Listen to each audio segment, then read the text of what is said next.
AK Saseendran അങ്ങനെയൊക്കെയാണ് പുറത്തു പറയുന്നതെങ്കിലും ഇടതു പിന്തുണയോടെ സ്വതന്ത്രനായി മത്സരിക്കുമെന്ന് ഭീഷണി AK ശശീന്ദ്രൻ മുഴക്കുന്നു. എന്നാൽ അവിടെ ജില്ലാ കമ്മിറ്റി അടക്കം വലിയ പ്രമേയം AK ശശീന്ദ്രനെതിരെ പുറപ്പെടുവിച്ചിരുന്നു. അങ്ങനെ എന്നെങ്ങാനും സ്ഥാനാർത്ഥിയിൽ നിന്ന് മാറ്റിയാൽ ഞാൻ LDF പിന്തുണയിൽ സ്വതന്ത്രനായി മത്സരിക്കും എന്ന് വിരട്ടി. ആ ഭീഷണിയാണ് എലത്തൂരിൽ AK ശശീന്ദ്രൻ NCP വീണ്ടും സീറ്റ് നൽകുന്നതിലേക്ക് നിർബന്ധിതമായത് എന്നറിയാൻ കഴിയുന്നു. മുഖ്യമന്ത്രി പിണറായി വിജയന്റെ ശക്തമായ പിന്തുണയും ശശീന്ദ്രന് തുണയായി.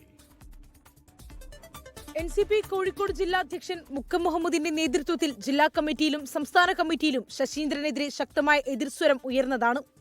സ്ഥാനാർത്ഥിത്വം പ്രഖ്യാപിച്ചതിനു പിന്നാലെ പ്രത്യേക കൺവെൻഷനും എതിർവിഭാഗം വിളിച്ചു ചേർത്തു.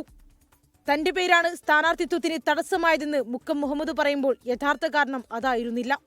NCP കേന്ദ്ര നേതൃത്വത്തിന് മുന്നിൽ ശക്തമായ സമ്മർദ്ദമാണ് AK ശശീന്ദ്രൻ ചെലുത്തിയത്. സീറ്റ് നൽകിയില്ലെങ്കിൽ ഇടതു പിന്തുണയോടെ സ്വതന്ത്രനായി മത്സരിക്കുമെന്ന് ഭീഷണി മുഴക്കി. മുഖ്യമന്ത്രി പിണറായി വിജയന്റെ പൂർണ്ണ പിന്തുണ AK ശശീന്ദ്രൻ ഉറപ്പിച്ചിരുന്നു.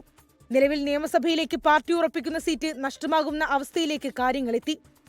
ഇതോടെയാണ് PC ചാക്കോ അടക്കമുള്ള സംസ്ഥാന നേതാക്കൾ വഴങ്ങിയത്. കേന്ദ്ര നേതൃത്വവുമായി നടത്തിയ അവസാനവട്ട ചർച്ചയിലും മറ്റൊരു പോംവഴിയും തെളിഞ്ഞില്ല. ഇതോടെ 7 തവണ നിയമസഭയിലേക്ക് മത്സരിച്ച ശശീന്ദ്രനു തന്നെ മറ്റൊരു അവസരം പാർട്ടിക്ക് നൽകേണ്ടി വന്നു. 24 മുംബൈ.